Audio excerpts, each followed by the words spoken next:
Okay, second. Kamusta kayo dyan? Wait lang. Kailangan pa natin ng energy. Let's go!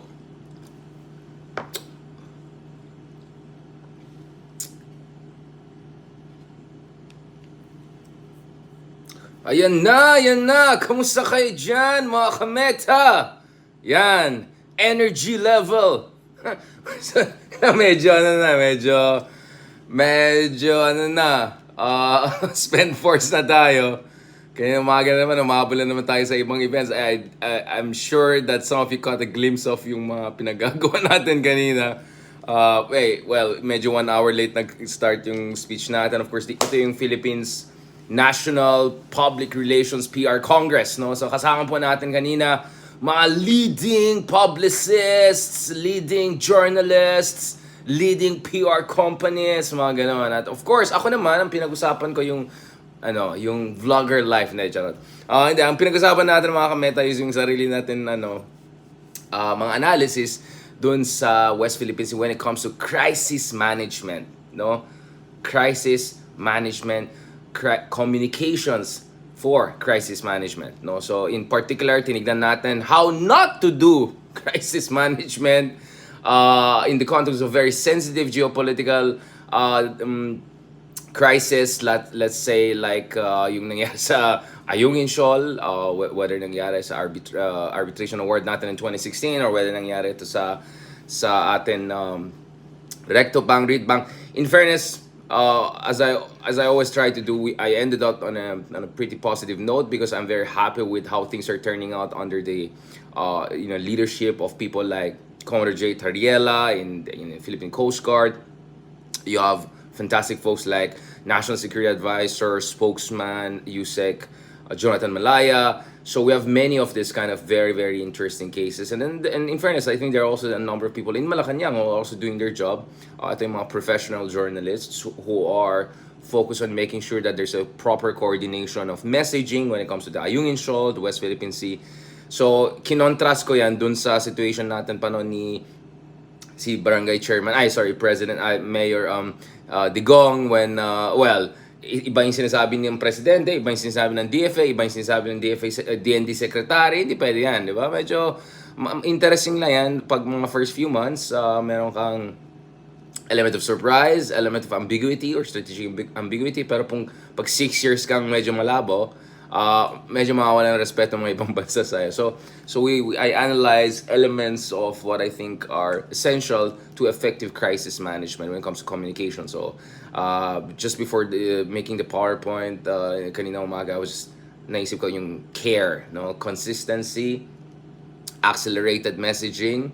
Kasi minsan, the developments are very fast, so you cannot wait until next day. Kasi by that time, yung mga bloggers, fake news peddlers, alam nyo na yan, yung mga yan, yung mga think tank, overnight think tank experts, yan. Wala na, na-poison nila yung diskurso. And of course, there should be still a sense of responsibility sa mga crisis period. Of course, mahal natin ang bayan natin, mahal natin ang West Philippine Sea, mahal natin ang ating mga mangingisda. At the same time, you have to make sure na you don't totally humiliate your enemy or you don't totally engage in jingoistic, sensationalist rhetoric. No? And thankfully, we don't have that kind of situation.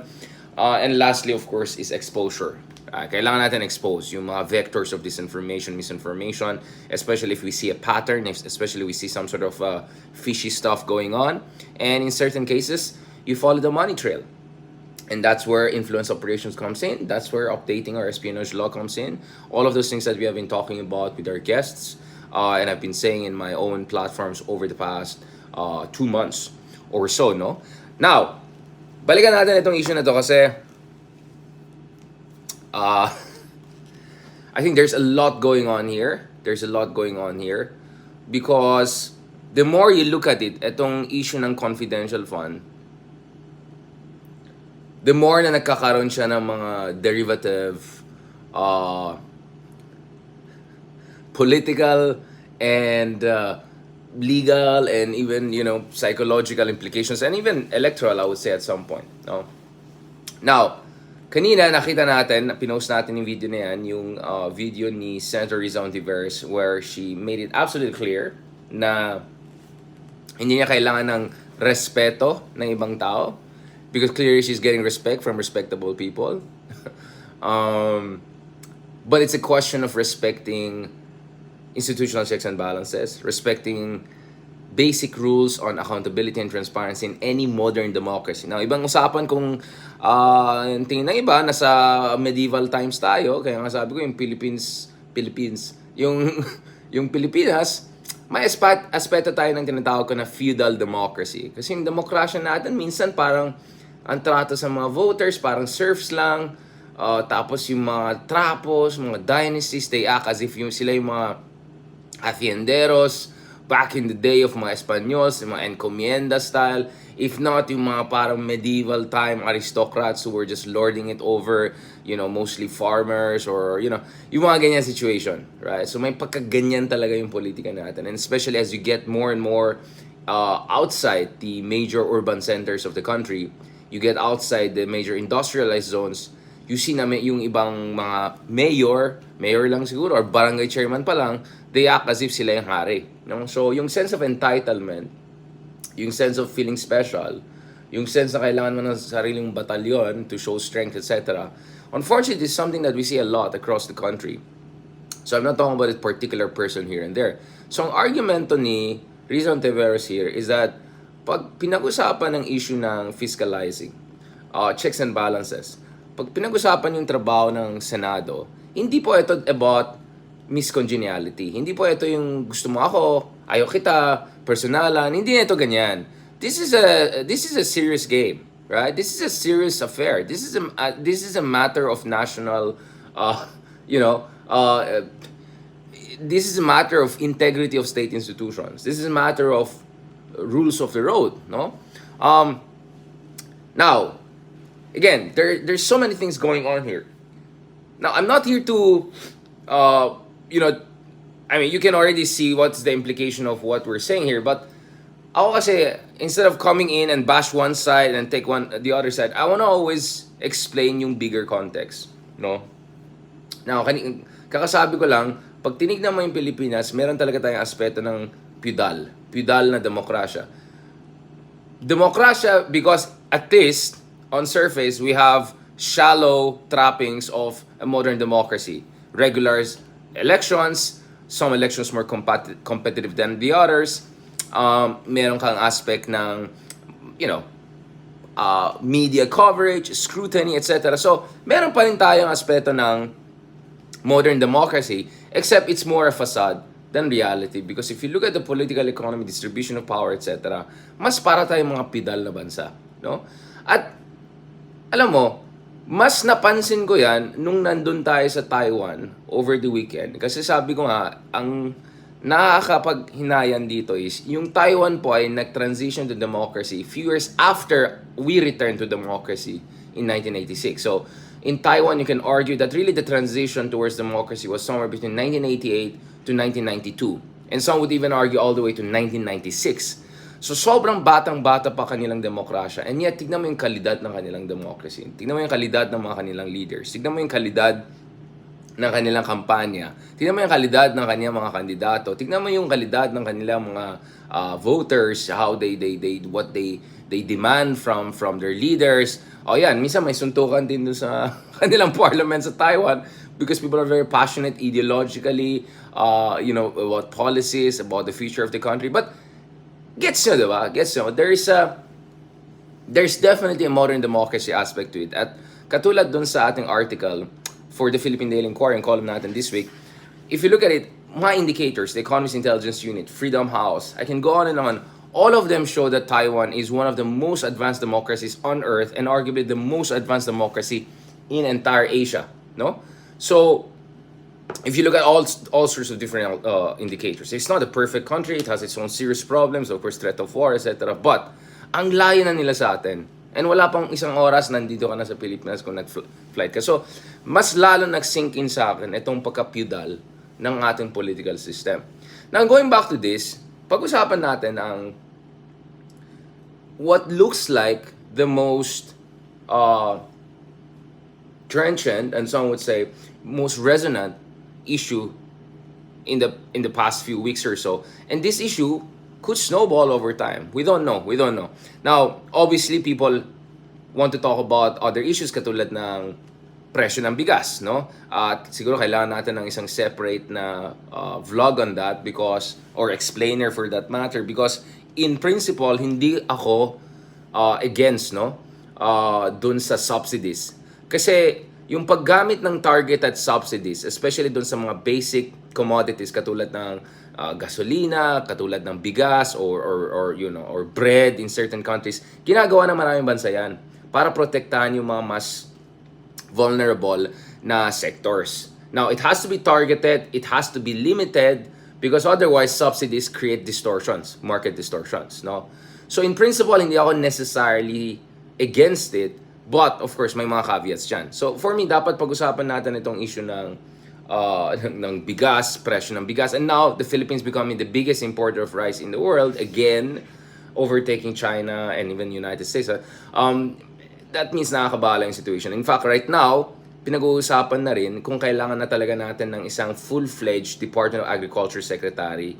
And pinag-uusapan na ngayon kung kailangan na siguro isang tao katulad ni NEDA Secretary Balisacan na may PhD in Agricultural Economics. Baka kailangan talaga natin isang tao na may alam talaga sa usapin agrikultura, sa usapin food security, or at the very least, i-elevate mo yung mga USEC dyan na napakagaling, including isang USEC dyan sa DA, Department of Agriculture, na dating professor yata sa Cornell University. Tinignan ko yung Google Scholar niya, like, amazing, super smart guy.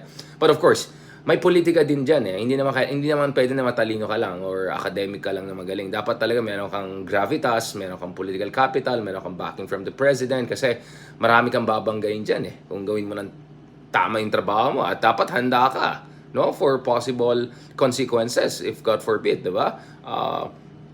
Even if you're a government official, 'di ba? So, yeah, I think we need a separate explainer on that, and siguro I'll try to find someone also, some economist friends on ours para we can have a back and forth conversation on this. Now, balikan natin itong issue ng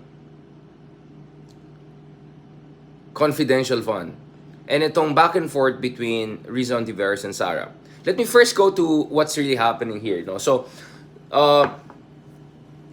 let's show both sides of the coin para naman fair tayo, 'di ba?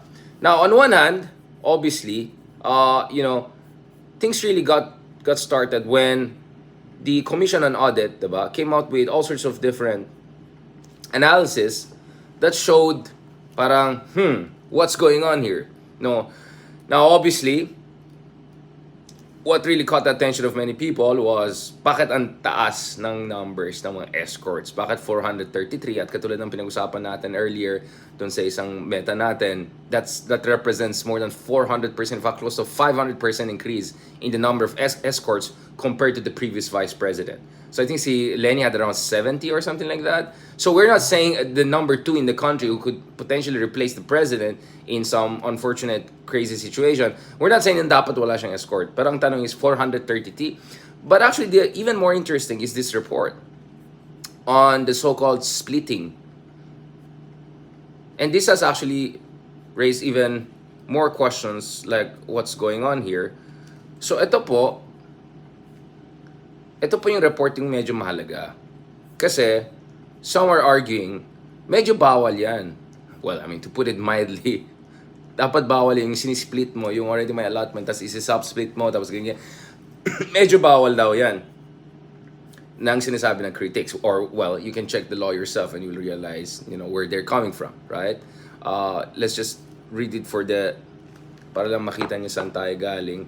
So, the COA flagged procurement transactions of the DepEd regional offices and schools divisions offices SDOs totaling 400.94 million pesos, deeming them contrary to the implementing rules and regulations IR of the Philippines procurement law. So, procurement law yung basihan dito. According to the COA, splitting of government contracts is, quote, not allowed. Define, post ko dito para basahin niyo mismo. So, hindi tayo nag-invento dito. Klarong-klaro dito yung issue, 'di ba? Or at least yung issue sa mga kritiko, 'di ba? Ito, 'di ba?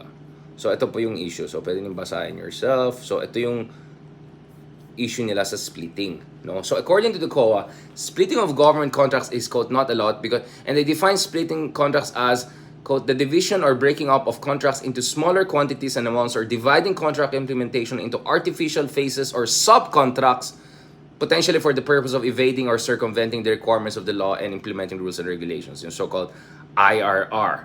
No? Government auditors noted the office did not comply with the minimum technical specification procuring tablets for students in the fourth. So, andun yan. Please read it on yourself. You can just, copy paste yung title and then, and all the details are there. May breakdown talaga yan, right? So some were saying that this is a serious transgression. No? So, in short, procurement law yung tinitignan ng iba at sinasabi na parang medyo, what's going on there? So that's where some of these critics are coming from. Of course, you have Congresswoman Castro representing the teachers and the education community, also very strong there. But in the Senate, on the national level, you have really RISA HONTIVEROS, really taking up the cudgels here, no? Pagdating dun sa ano bang kailangan talaga natin gawin dito. I'm just trying to find the... Okay. Now, so those are just some of the issues. Now, remember, yung COA, it's supposed to be a kind of a above the fray constitutional body. Dapat potentially even may power siya to file charges or recommend charges, etc. Yet, and this is where things get interesting because there are two levels to this. On one hand, you have multiple cabinet members, including a former justice who ruled on DAP issues, coming out and supporting the vice president and saying completely legit ang nangyayari dito.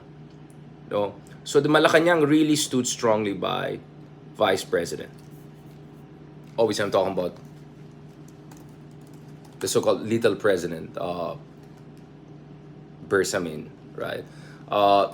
Just have to bring it out. Again, we're just.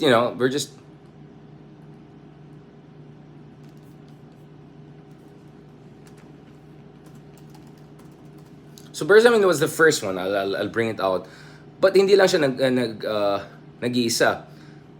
Recently, we also had the defense secretary also coming out and defending the vice president's confidential fund or intelligence fund because ang argument niya is, well, may mga infiltration or potential manipulation of the youth na nangyari. So yes, DepEd kind of needs that. Well, what was perhaps conveniently not said by our great secretary is that kamusta naman ang budget ng mga actual security agencies who have an actual job to deal with security issues. Kaya nga nandun sila, di ba? Kaya nga kaya nga nag-allocate tayo ng pera sa NICA, sa AFP, sa kapulisan, di ba? Ano ba ang trabaho nila? Exactly, to make sure na protektado yung ating mga kabataan, mga tao, etc. But, well, this is no less than your defense secretary who, by the way, is just not anyone. He's considered as one of the greatest legal minds in contemporary Philippine history, right? Bar top-notcher, super smart guy.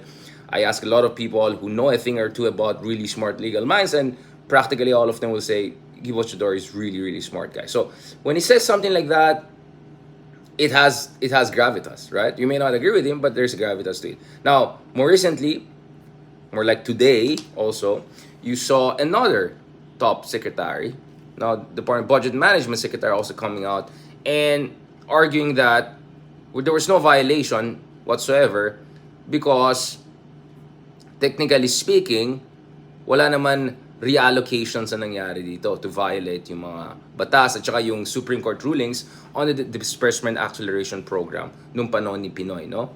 So sabi niya, while it is understandable that at the outset the release of funds to the OVP may be perceived as a transfer, the same was not technically so. For such release was funded from contingent fund under the fiscal year 2022 General Appropriations Act and not from the budget of the president, of the office of the president. So now there's also this kind of a very kind of nuanced, technical, legalist argument na hindi naman siya talagang transfer, so technically is ano. So that's my point. When you have so many people coming out there, Department of National Defense Secretary, very top-notch lawyer itself, you have Department of Budget Management, you have a former justice, I mean, Chief Justice even, right? For that matter, in the Malacanang also support.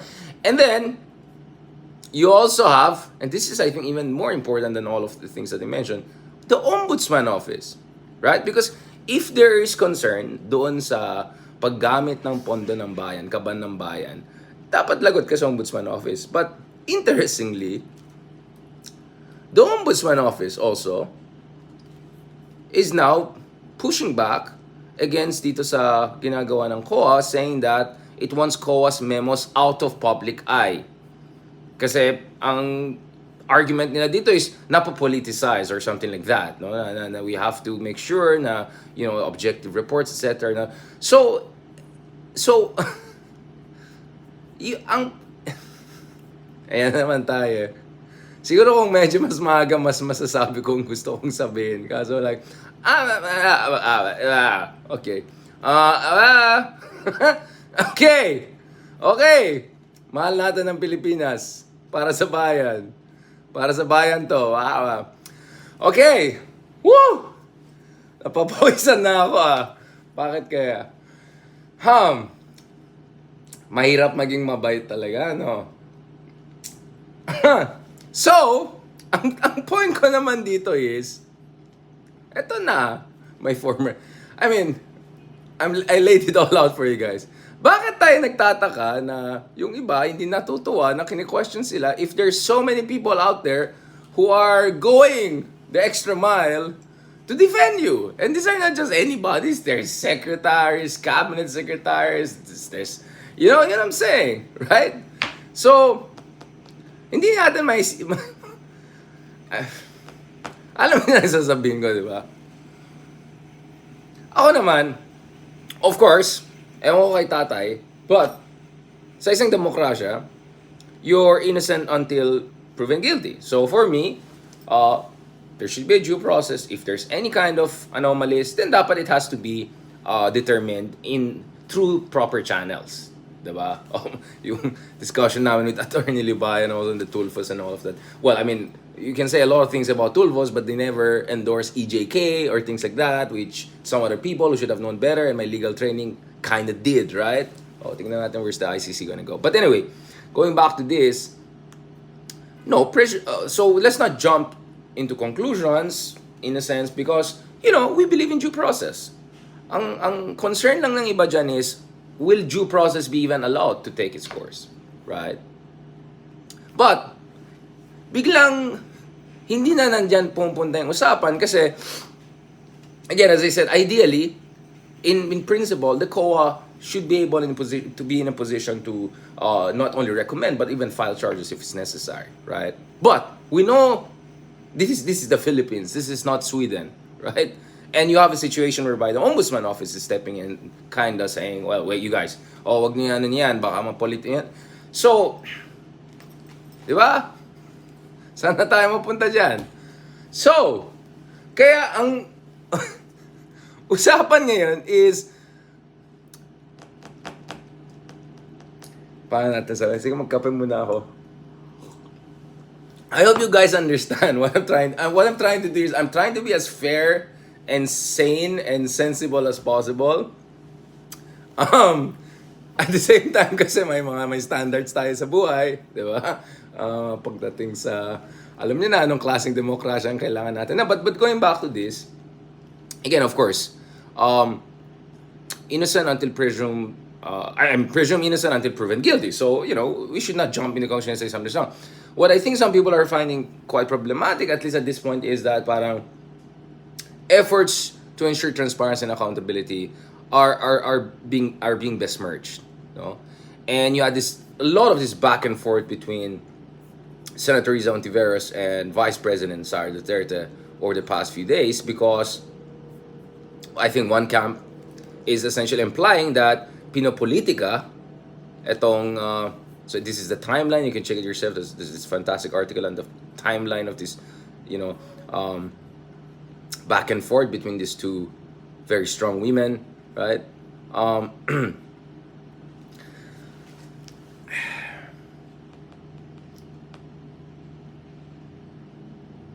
So one camp is saying pinopolitical nyo lang yan, ayaw nyo lang sa akin, kaya kung ano nang ginagawa nyo, are you using this standard procedures to kind of, put us in a negative light, etc. And I think the argument also of the OVP and the Deputy Secretary is that you should give us time, you should give us flexibility, you should give us the space, the policy space, dahil malalim yung problema sa atin pagdating sa edukasyon, because it's not only the education system which is problematic, but also yung seguridad, ng mga tao, yung mga kabataan, dahil nga dito sa mga, I don't know, mga NPA, mga ganyan. So, yun yung line of argument nila.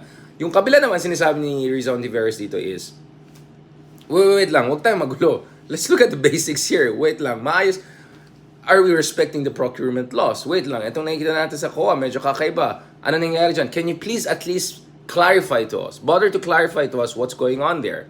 Because as much as there should be a level of discretion, there should be a certain degree of prerogative given to high-level officials who have national security-related portfolio, or in the case of DepEd, suddenly my national security the portfolio. Then you just, you shouldn't take it personally. Na hindi ito yung usapin na I like you, you don't like me, I respect you. Indeed, this is not a personal issue. We're not politicizing it. We're just reminding everyone, and we're just doing our job when it comes to ensuring my checks and balances tayo. Kasi yun nga yung trabaho ng legislature. Now, obviously, the other side will say, kaya nga may parliamentary courtesy. Remember yung nangyari dun naman dun sa committee ni Sandro, etc. So, this is, baala na kayo umusga, but this is how I see this issue turning out. But, let me tell you one thing.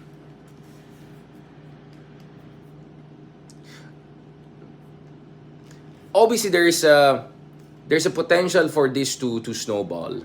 Itong issue ng confidential fund. If there's no, I would say, concerted effort to create more clarity about things. Kasi nga, when there's no clarity and there's mystery, that's where Marites comes in, that's where political propaganda, distortion, etc. Kaya nga siguro it would be nice if the OVP provides more details para lang ma-shut down yung any malicious kind of interpretation, etc. No? And siguro it's also good na ipakita na this is about, this is about the process, diba? Na hindi naman personal, etc. So I think that would be good because we're talking about the second highest office, elected office of the land, right? Now,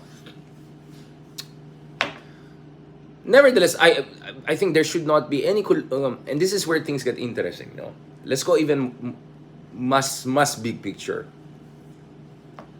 The thing is, I remember very well, well, exactly 10 years ago, diba? 2013 ba yan? Diba? Nung sa PDAF, diba? Grabe yung reaction ng tao. Grabe yung galit ng tao. Ang dami nag-rally doon sa Luneta ba yan? I have pictures, etc. Pumunta ako doon sa rally sa Luneta. Back in 2013 now, almost exactly 10 years ago, even a whiff of corruption, well, in the case of PDAF, it was way more than that, created huge public reaction and anger, etc.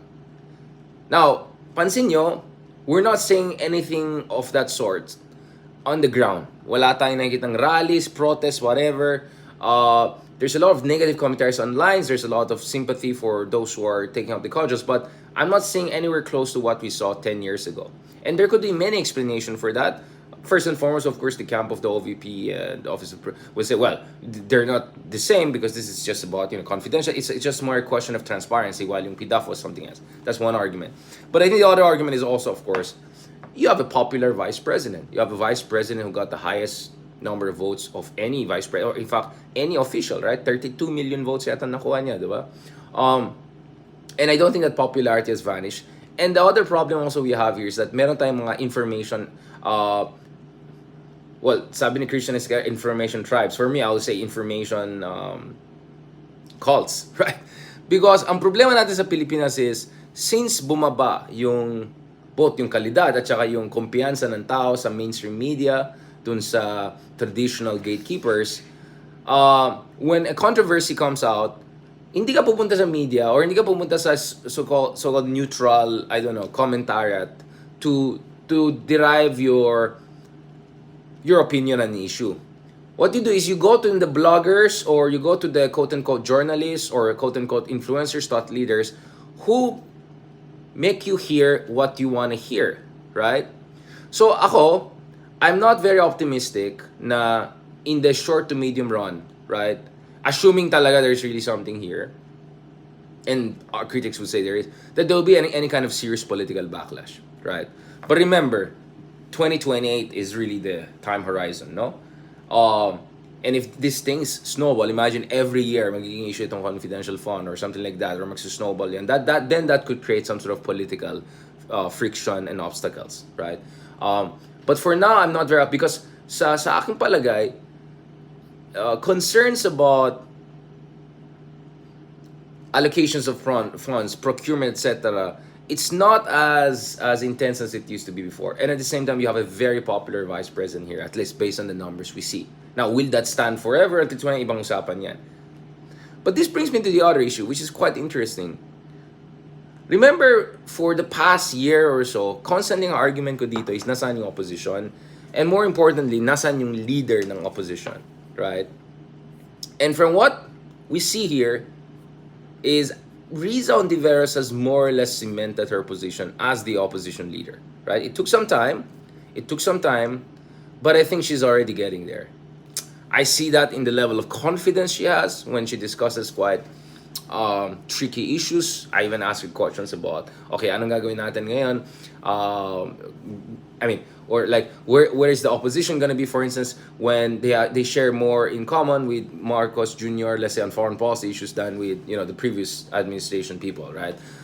So and nung tinanong sa kanya yung mga kakulangan ng mga opposition, liberal, progressive, she's very open, she's very self-aware, etc. So very, very impressive.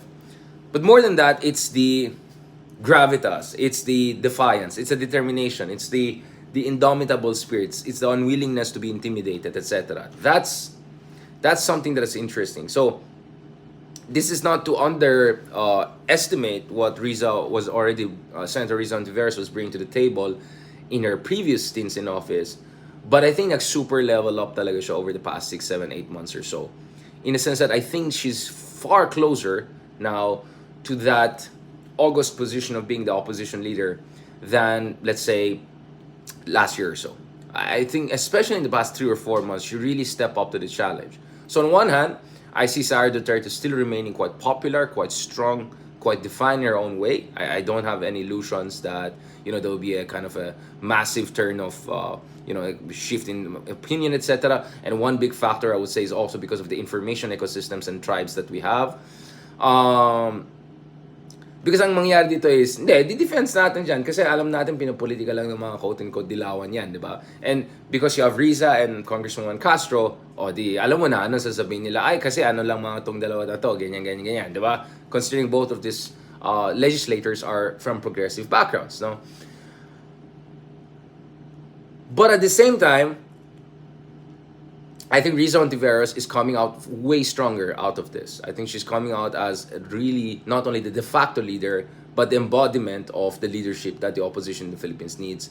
And I see it at multiple levels. Like intellectually, she's even far more sophisticated than I expected to be. I mean, again, this is not to underestimate her. I knew that she was always a very elegant thinker. But I think naglalong next level. Kumbaga, I don't know. Hindi naman kayo marunong sa football. I was thinking like, I don't know, from Neymar nag Messi or whatever. If I could come from Neymar nag Ronaldo or whatever. No. So my sense here is that for people in the opposition, they have to be realistic about whether this will create a major political shock. If I were to bet, I would say no. No, in the meantime. But down the road, who knows, right? Depending how this is going to be managed. But I think folks in the opposition can take some consolation from the fact, or more than a consolation, that they finally have their leader, right? They finally have the leader. It's a matter of just openly recognizing it for a lot of people. And I think in fairness to Leni Robredo, she has quietly moved into more the social activism world, and that has provided this kind of space for Riza Hontiveros to really show the mettle of her leadership and her willingness to push the envelope, even when faced with, you know, very, very formidable political figures and political forces in the country. All right. Again, right? Let's be very clear. Innocent until proven otherwise, right? So it's unfair for us to jump into conclusions. At the same time, it would be also nice if there's greater clarity and greater openness to transparency. And lastly, of course, katulad ng sinabi natin kanina, dapat hindi pinipersonal itong mga issue ng institutional checks and balances. But sadly, we are in a political system which is highly polarized. You have information cults and tribes, so things are absorbed differently. But nevertheless, I can see SARA still remaining popular and strong, but at the same time, RISA is also gaining strength and momentum. And I think these two women are going to be quite a dominant force in Philippine politics for the foreseeable future. So you can guess what I'm already implying here, right? 2028, RISA HONTIVEROS versus SARA DUTERTE. It's not looking totally impossible. Maybe that's going to be the battle for us to watch out. Okay? All right. Interesting times in the country. Maraming salamat again for everyone who has watched out. Maraming manonood. So I very much appreciate. Maraming salamat. Thank you very much sa lahat ng mga sumuporta sa atin. Ang daming mga comments. Let me... Ayan, si Steven Santillan. Medyo skeptical siya, pessimistic. But thank you very much, sir, for sharing your opinion. Si Palik Amore. Okay, sabi na dapat siguro hindi naman pinipersonal yan. That's my point yung parang respect. Aruta JV, well, sobrang tinas po kasi ni VP Lenny. Ang standard ng OVP kahit sobrang inipit ng budget. Well, remember that thing Lenny said about kahit wala kaming budget, marami pa rin kami nagawa. Diba? So well, that's an interesting thing to keep in mind. And in fairness, during pandemic, we saw that true. Salamat kay Noemi Tablado, of course, kay Norjelin Dalmasio, Tessie Gomez, Don Miguel Jr., Archie Jokson, Riza Traversin, yan. Marami nagmamahal sa atin. Ang dami nag-comment dito. Kala ko tulog na kayo. 10 p.m. na.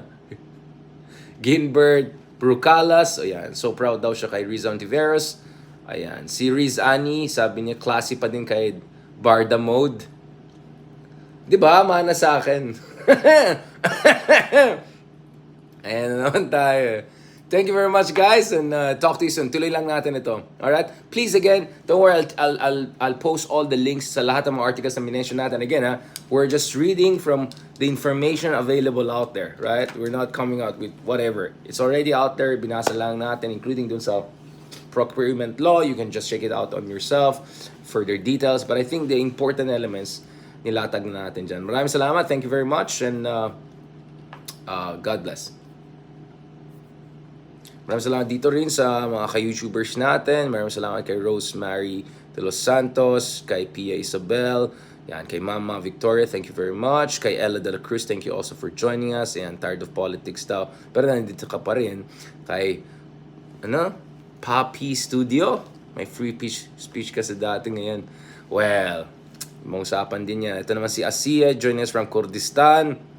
Hello guys. Yan. Mabuhay, Zendabod. Yan, okay. Maraming salamat also for joining us. Kay Ferdinand po. Mapa ang China and Globe. Okay, ibang usapan na yata yun. Ibang usapan na yan. Tsaka Le Cruz, Marites Briggs, Maestro Noel, at Tess Tenorio. Maraming salamat, guys. Thank you very much for joining us. Ayan, si Marites joining us from Texas, Estados Unidos. Okay? Ciao. Ayan, ciao bello. Also for joining us from Roma, grazie, bello. Okay, thank you very much, guys. Talk to you soon, and God bless.